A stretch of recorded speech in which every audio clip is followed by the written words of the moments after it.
I'm out. But I only want you to remember 5 words today. So if I could just give you those 5 words and you understood them, we could finish up and you go for lunch. How does that sound? Well, that's not a good deal? So what I want to do is I want to anchor those 5 words in your body. And if anybody's seen Tetris present before, it's an important thing to do. If we can take what we're experiencing into our body, we're more likely to remember it. Because I've been to thousands of presentations, and do you think I can remember the content of them? You come to a conference all day and you get satiated by this stuff. So I just want you to have 5 words to walk away with. So if you can get back up on your feet, the blood's already moving around your body. And it's nice and easy. These 5 words all start with the letter R. Can we all say R? R. So just carefully, as you put your arms out beside you, just make sure you don't hit the person next to you in the face.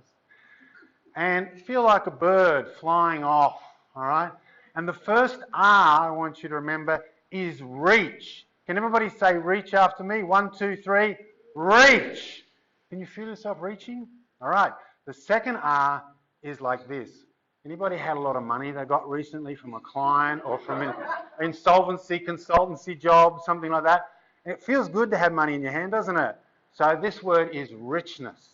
So everybody say after me, 1, 2, 3, richness. All right, fantastic. Well done. We're moving on. Only got 3 to go.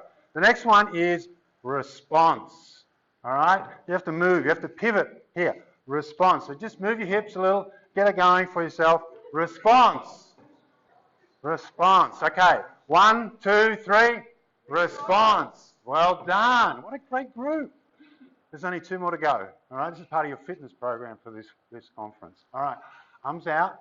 The next R is range. And you'll say that in a sexy voice. Range. Very good. Say it again.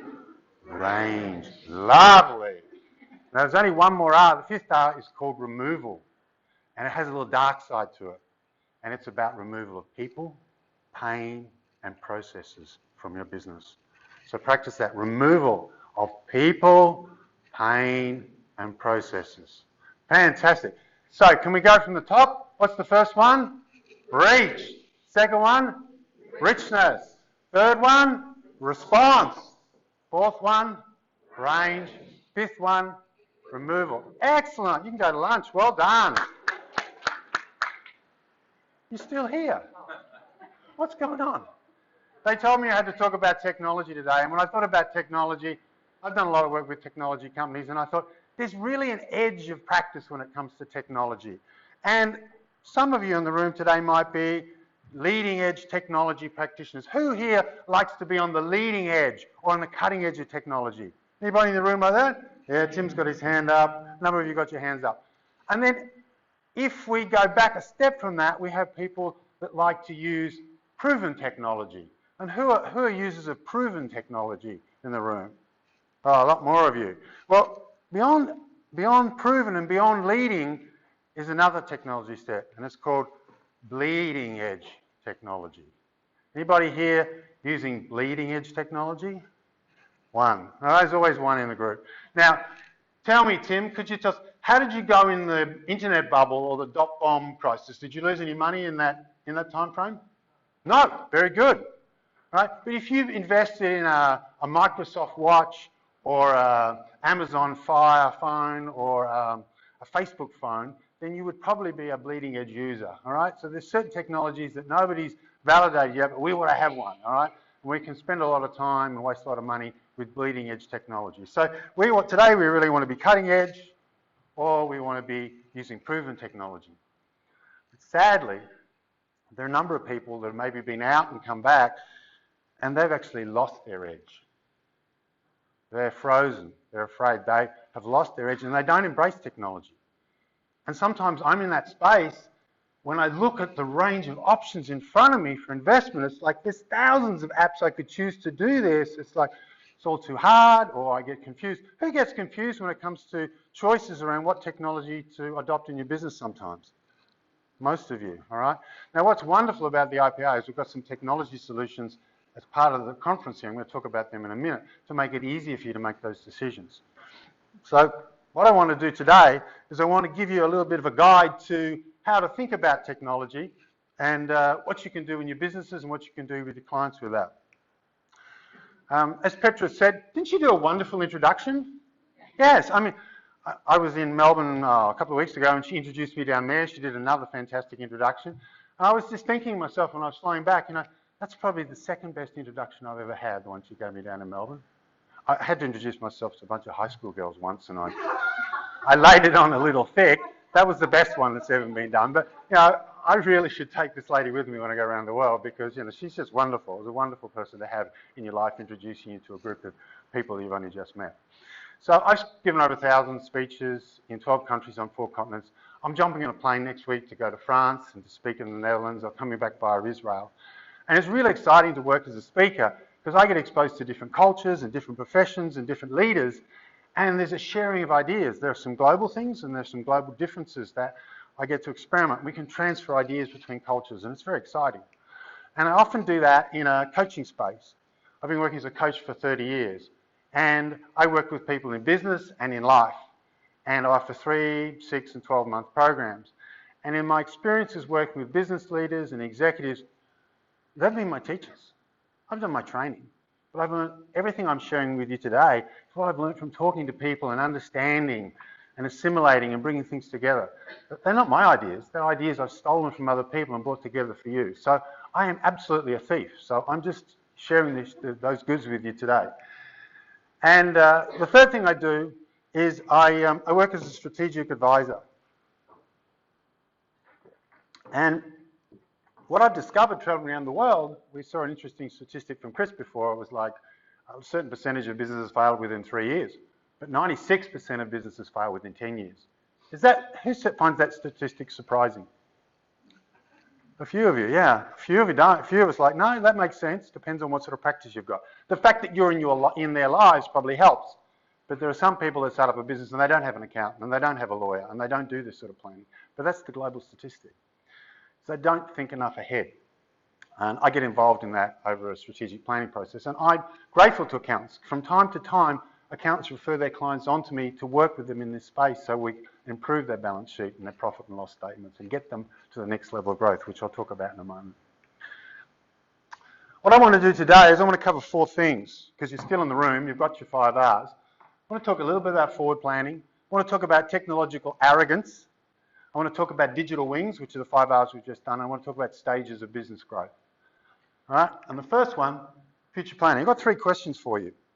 And the first question is, have a think about your own practice and think about the percentage of time you spend doing certain things in your practice. How much time do you spend looking outside and external to your business? What percentage of time do you do that? And just jot that down on a bit of paper. It might be 5%, it might be 10%, it might be 30%. Just jot that down as a number.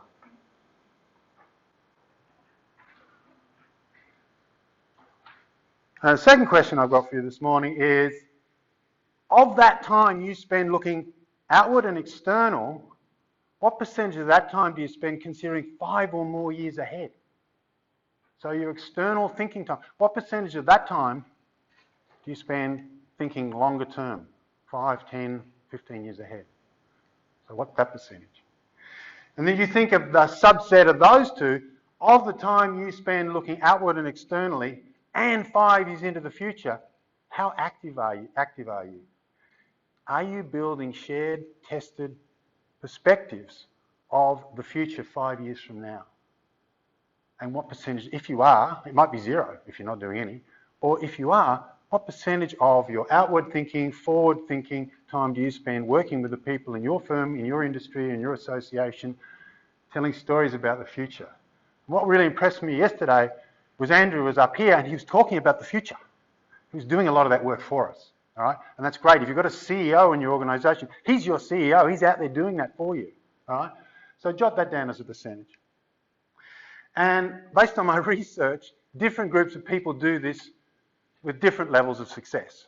In my experience, working with CEOs in Australia, generally 40% of their time is spent looking outward and external. And we would hope they spend that much time because that's what we're paying them to do, all right? Some of them spend a lot more, some of them spend a bit less. Accountants, they're pretty good. Just to show of hands, how many people are more than 30% in terms of external thinking in this room? A few of you. And how many are 20% or below? Okay, Yep. External thinking, taking in other stakeholders, AGO. Yeah, all that stuff. Yeah. Quite a bit, yeah. Okay.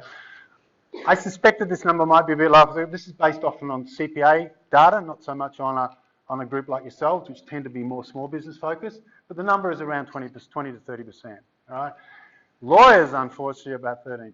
That's been my experience with working with them. There's a sense of entitlement they have about the future, that they've got contracts in place to take care of it, so they don't need to think about it. All right. In terms of horizon, the lawyers think about horizon. CEOs, obviously, accountants and lawyers. So just check yourself against those numbers and say, am I doing about average, below average?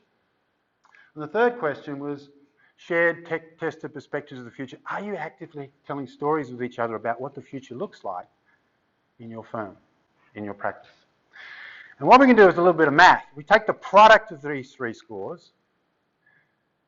We get pretty small numbers, relatively speaking. Because I asked you to give me percentages in relation to subsets, you can multiply these numbers. And what that tells us, that in terms of telling the business, sharing in the business stories about the future, actual time they spend doing that, CEOs is about 2.4, accountants about 1.2, and lawyers about 0.3. And this is why most of the lawyers in town have been absolutely shocked to their back teeth when they discover some of the major accounting firms in the world have just set up legal practices. They didn't see that coming because they didn't tell themselves enough stories about the future. So telling yourself stories about the future in relation to the marketplace, regulation, and technology is pretty important. Wouldn't you agree? Okay. All right, let's go back in history a little bit because I want to talk about technological arrogance. Anybody study European history in school? Oh, good, not alone. I said American history as well. But European history was a lot of fun. So in about the 1300s, the British Empire was expanded. They're taking big tracts of France away from the French. And the French got very sophisticated and they tried to develop a whole bunch of technology to ward off the British. And there are a number of bloody battles that happened in France. And the first battle was the Battle of Crécy in 1346. And what was interesting is when England came in on this particular battle, they only had 8,000. But 5,000 of them were commoners. They were called yeoman archers. And those commoners, the only technology they had was this. It's called a longbow. They just pulled it back, and these nice long arrows, and off they went. Now the French, they were more sophisticated when it came to technology. They considered themselves leading edge users. They had this technological mindset that we're very clever, we can do things. They developed something which looked more like a gun. It's called a crossbow. It had a little trigger on it. That's how they fired their arrows, right? So what's the scorecard look like? English lost 300, the French lost 16,000. Wow. So if you're engaged by the French general or the French government at this time in history as their advisor, so what would you recommend they do in terms of technology and warfare? Any suggestions? Anybody? Stay up to date, yeah? Specifically in relation to what they learned here. What tipped the balance in that battle?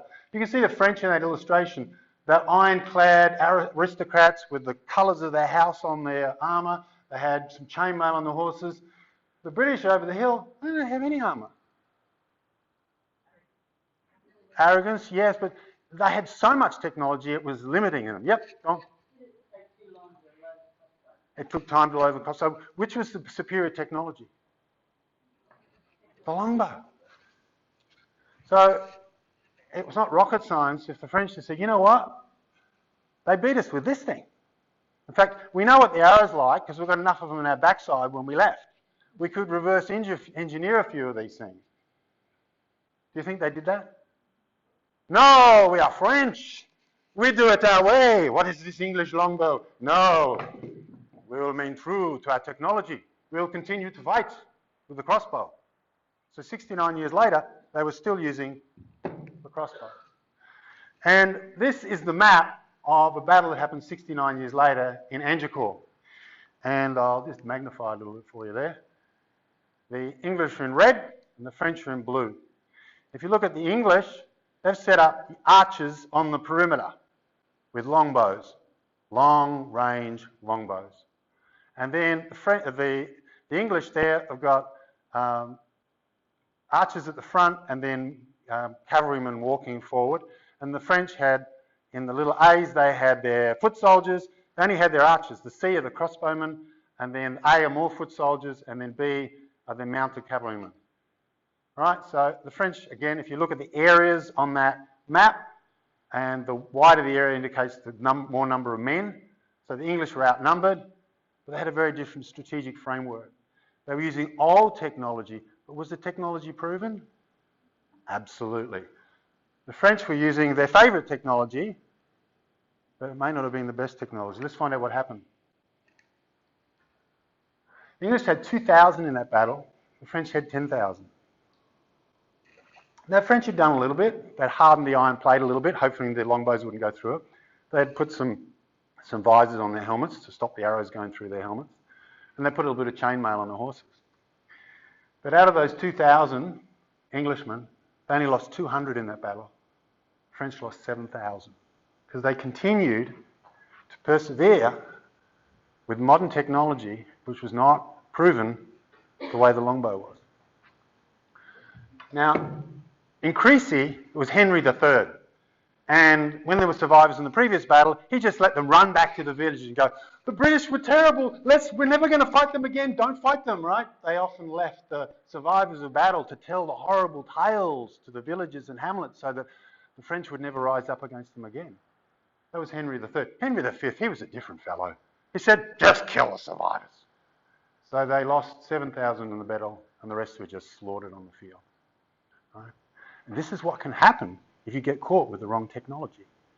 Not even an insolvency consultant can help you if it gets this bad. All right. So we have a longbow that we have to deal with every day. Can anybody tell me what this graph is? What is that? Evolution of computers. There's a guy called Thomas More who came up with this relationship. And if you look at that graph on the vertical axis, it's exponential.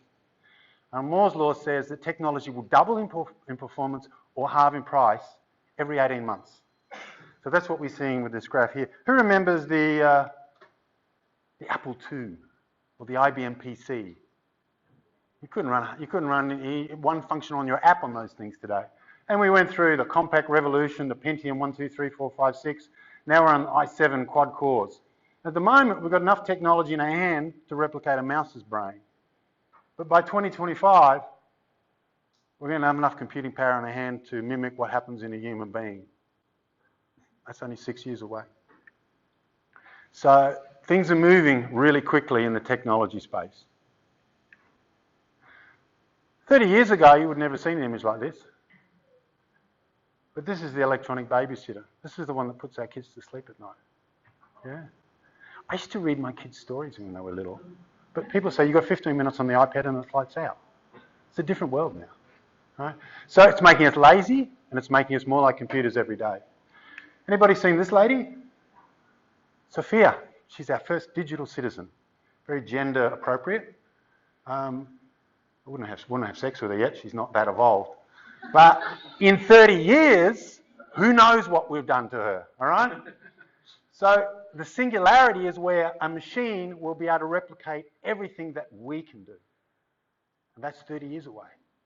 She's a droid, but she's going to be smarter and sexier, and she's going to have more staying power than any of us, all right? It's just the way of the future.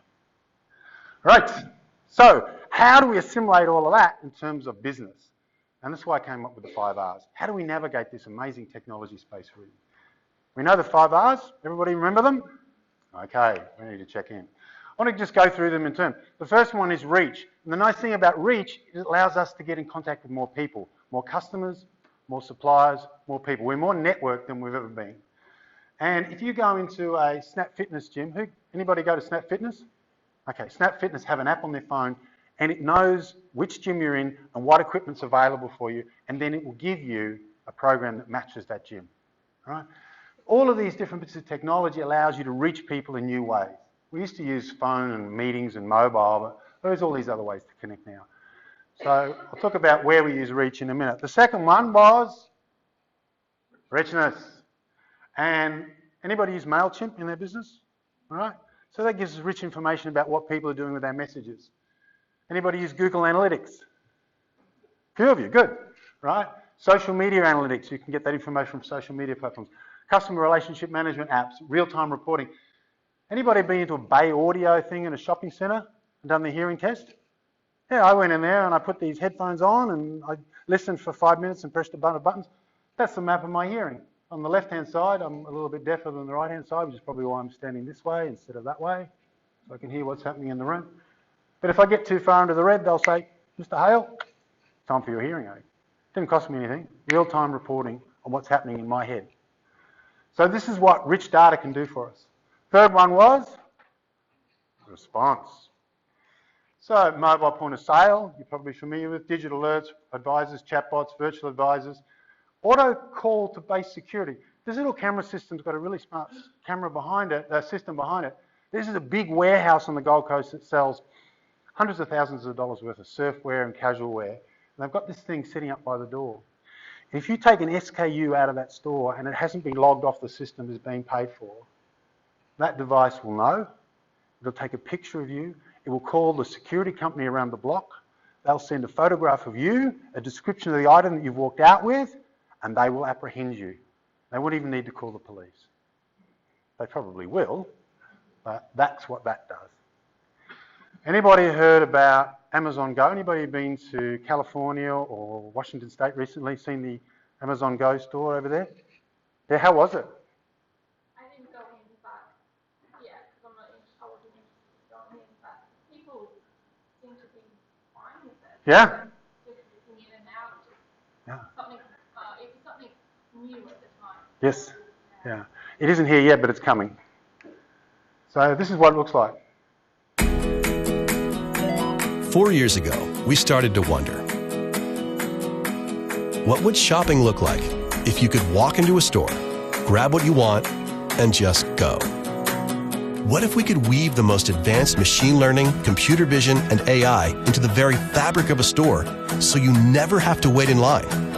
No lines, no checkouts, no registers. Welcome to Amazon Go. Use the Amazon Go app to enter. Then put away your phone and start shopping. It's really that simple. Take whatever you like. Anything you pick up is automatically added to your virtual cart. If you change your mind about that cupcake, just put it back. Our technology will update your virtual cart automatically. So, how does it work? We used computer vision, deep learning algorithms, and sensor fusion, much like you'd find in self-driving cars. We call it Just Walk Out technology. Once you've got everything you want, you can just go. When you leave, our Just Walk Out technology adds up your virtual cart and charges your Amazon account. Your receipt is sent straight to the app, and you can keep going. Amazon Go. No lines, no checkout. No, seriously. So from an accounting point of view, what did you shop for in December last year? I don't know, the slip's here somewhere. Oh, I'll just look on my phone. Yep, I bought this, this, this, and this. That's my shopping list for Christmas. Your accountant says, what have you been spending money on? Just download it straight from there. All right, range was our fourth one. Range of functionality. So SAP, Oracle, Xero. IPA books, where are they? Where's Tim? Not here. Oh, there he is. All right. This is an example of a really smart piece of software that does a range of functions for you and your practice, all right? And this is really important at a certain stage of business growth. So there are a number of products on the market that put a number of things under one application. I gave a presentation to 100 business owners and government officials and professionals in Tweed about 18 months ago. And I was there for a couple of hours before I gave the talk. And I wandered around and see how this technology is being used in that environment. I walked into the bowling club. I looked up at the bowling screen, and this is the most integrated display I've ever seen. Liz Henry's Facebook details come up on here. The people she's played before get put up. She can rate her scores against them. She can see a historical moving average in terms of her bowling. It drops stuff back down to social media. It's an integrated bowling system. It's a computer scoring system that integrates. And this company was a family that just owned a bowling alley, and they developed this software for themselves. And they've horizontally integrated. They've sold over 1,000 licenses in the United States to bowling alleys, and it's just going gangbusters. So if you can develop something in your firm that does this functionality for your firm, then you can sell that to your to the marketplace, to the other players, your competitors, your colleagues. The fifth one, what was that? Removal, people, pain and processes. So if you look at the list there, you probably recognise some of them. Amazon, Airbnb, Uber, IBM Watson, drones.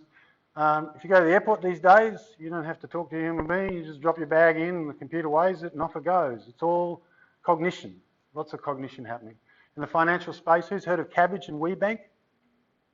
Some of you? Okay, these are kind of American and Asian banking products that allow you to get short-term loans in a hurry, all right? And have your accounts with these people. So this blockchain, this virtual banking space is growing every day. This is Ross.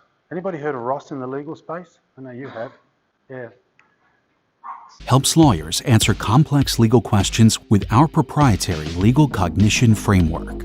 Legal cognition analyzes the relationships and meanings of words to understand the legal concepts they form, enabling Ross to read through millions of laws and find precise answers. The more questions and laws Ross reads, the smarter it gets. Ross Intelligence, enabling lawyers to do more than humanly possible.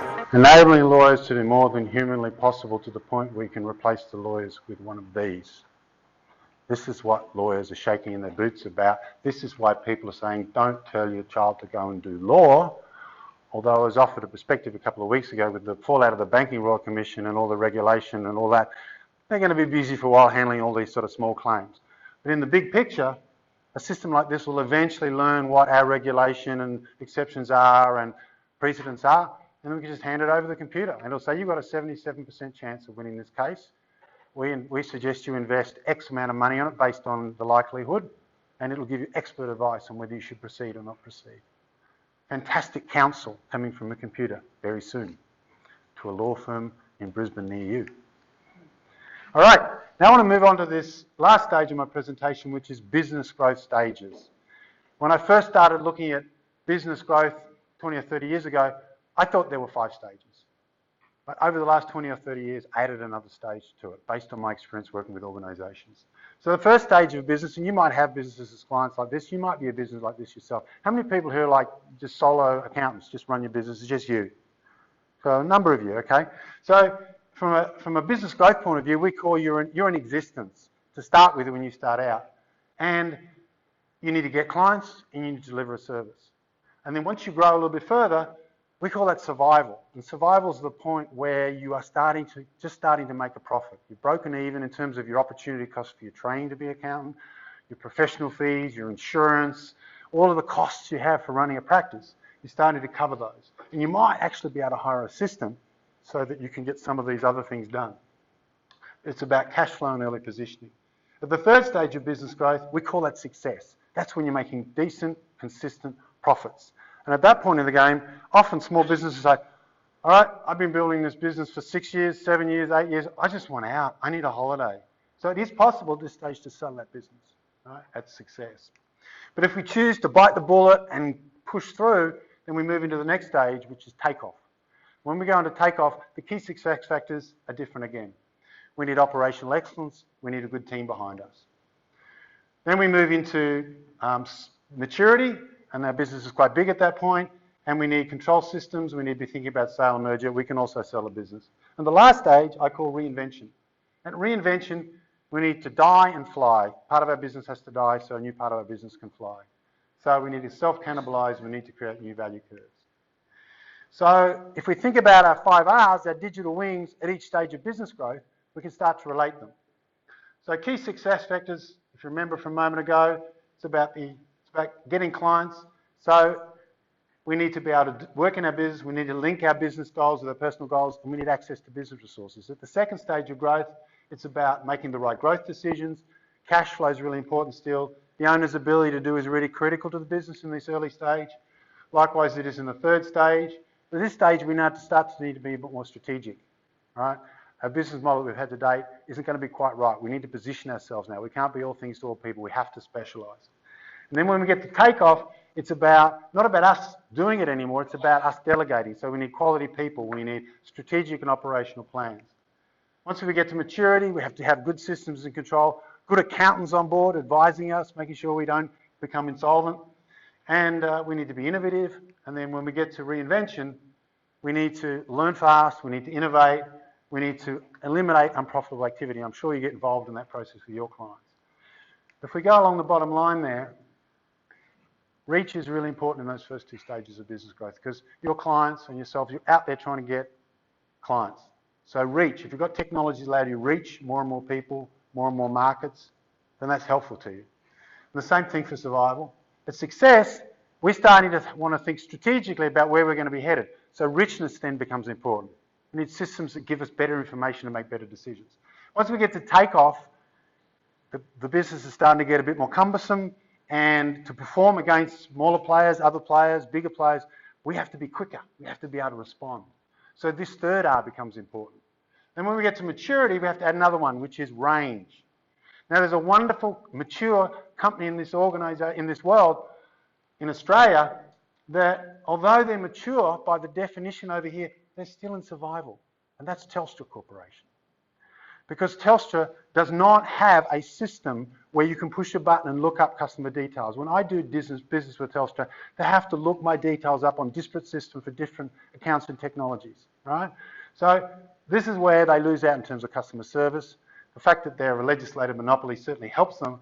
But in the real world, if you want to be a mature business, you have to have technology that handles a range of functions under one system so you can do stuff at the push of a button. And this is what our iBooks and the software people in the room are trying to offer you in terms of their products. And at the reinvention stage, it's about removal of people, pain and processes, right? And we need to conserve funds, we need to be smart, we need to use technology in a smart way.